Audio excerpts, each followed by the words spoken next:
Hey there, it's Coach C and it's Monday night, and welcome to the Daily C. In the background, you are going to hear a little music because my husband sent me this today and I thought it was really funny. He knows that I was probably on Zoom 90% of my day today and he's 100% accurate. So if you hear and you listen in the background, you'll hear it. Little Aretha Franklin. Who's zooming who? So that is the question of the day. Who's zooming who? We all are. We are all zooming each other. And isn't it fabulous? You at least have the ability to reach out and connect for those of you who do.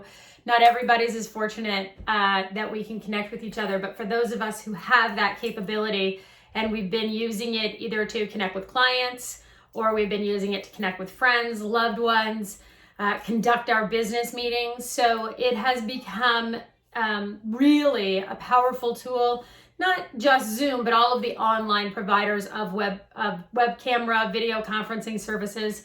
Don't shoot me, Frank. So if you're watching this Daily C, I want to say a couple of things.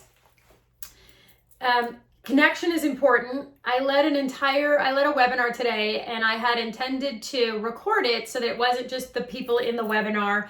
And it was really talking about creating a cohesive culture. Well, I forgot to hit the record button. So you're not seeing the webinar and the content that I provided, but you're gonna get the Coles Notes version of what we discussed today. And this is a group of entrepreneurs. If you're a member of EO Canada, big shout out to you. I hope you're subscribing, watching, liking my content. Thanks for the opportunity to contribute to you today. If you're not a member of EO Canada, or EO in general, and you're watching this and you're a business owner or an entrepreneur, I highly recommend you go to eo.org and check that out, because you're going to need in your business as many networks and powerful, deep relationships and connections as you can get. And they've got some great programs for entrepreneurs and how to connect and what to do. Little plug for EO. We were talking about creating cohesive culture and what does that look like? And I want to address a couple of things with you on this Daily C. So number one, let's talk about culture. A lot of companies, will claim they have an extraordinary corporate culture. When you actually test that though, and you look at, excuse me, I have a little tickle.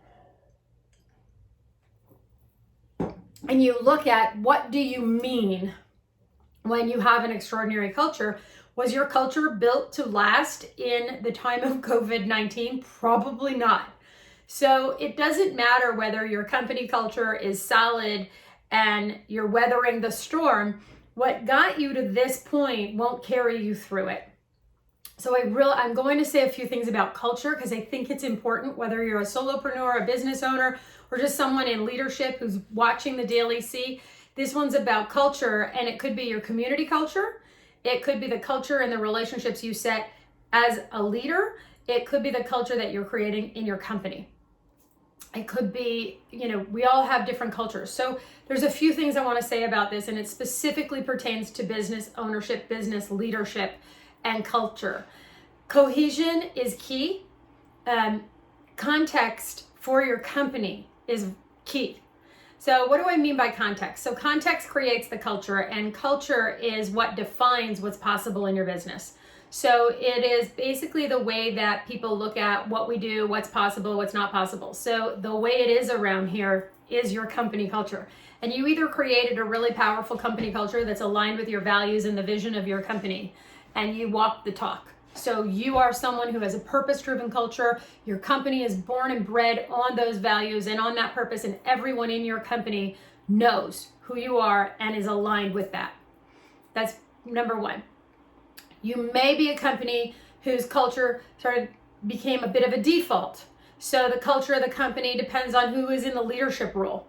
So if the leaders are setting the culture of the company, then that may change as leaders change. And often what will happen is a new CEO might come in, a new CFO, a new leader, and they're changing. They want to put their mark on the company, and they actually go to address and they interrupt or they disrupt the company culture good or bad. So there's a lot of negativity in that. Those are past ways of looking at culture.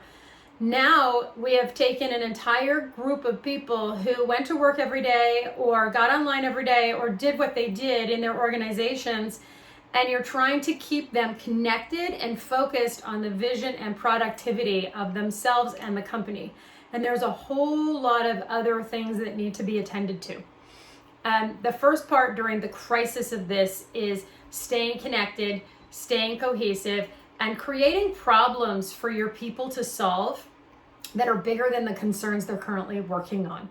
So if you want to create an extraordinary culture in your company, give your people bigger challenges and let them go get that handled. No matter what it looks like, have them experiment. Nothing better right now than for them to create, you're like in an incubator of experimentation, because there is no roadmap. There is no right way. They get to create it and invent it. And it's through them creating and inventing solutions to some of the issues, challenges, and problems in your business that's going to have you be resilient. So what does that look like? It means creating a huge opportunity for people to step into leadership positions unknown, to be able to have a say in the matter. So if your company culture is ready to be resilient, then you will have your people carry the day forward through this. Even when they're stuck at home, they'll come up with brilliant solutions. They'll have incredible ideas that they want to go implement and impact. But staying connected to them usually means either once a day, a leadership team meeting or a group meeting of some sort. Start your day with your team, set an intention. What is the intention? What do you want to accomplish today, this week, in the next 30 days?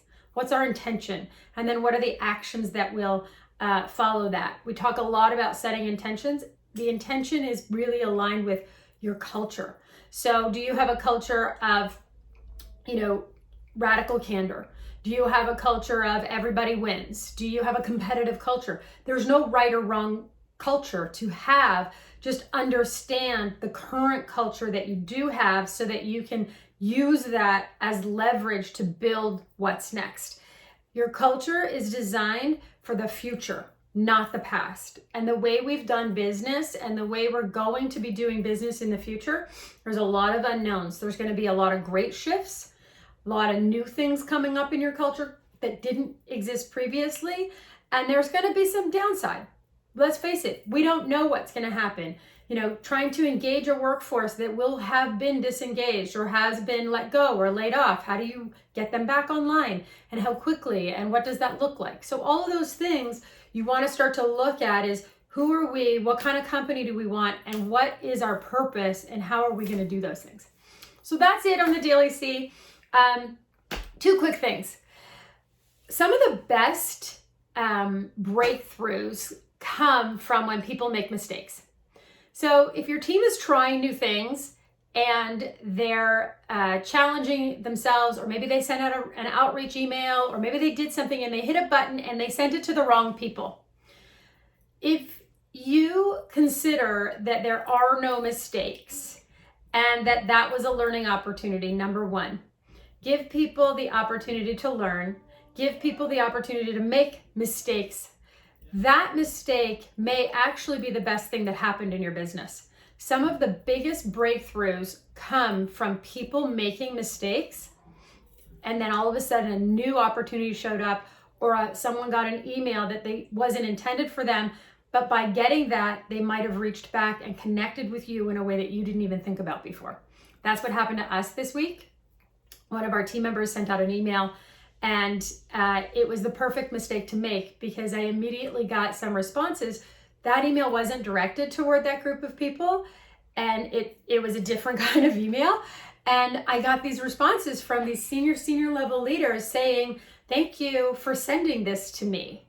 And I would never have thought to send that particular email to them, but they took it and ran with it and implemented it in their team immediately. And they were really grateful to us. And it's funny because the topic was about daily practices and rituals, and the first line is about gratitude.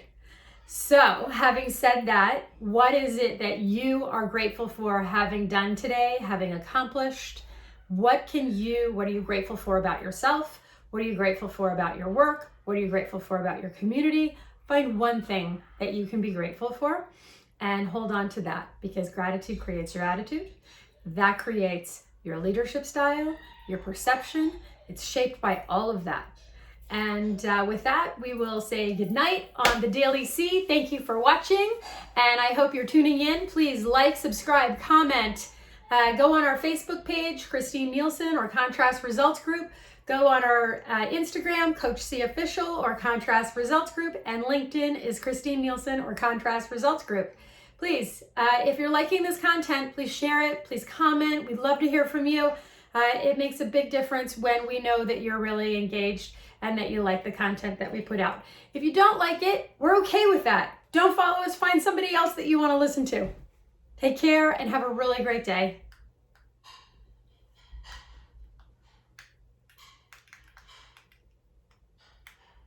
I can never get this button to work.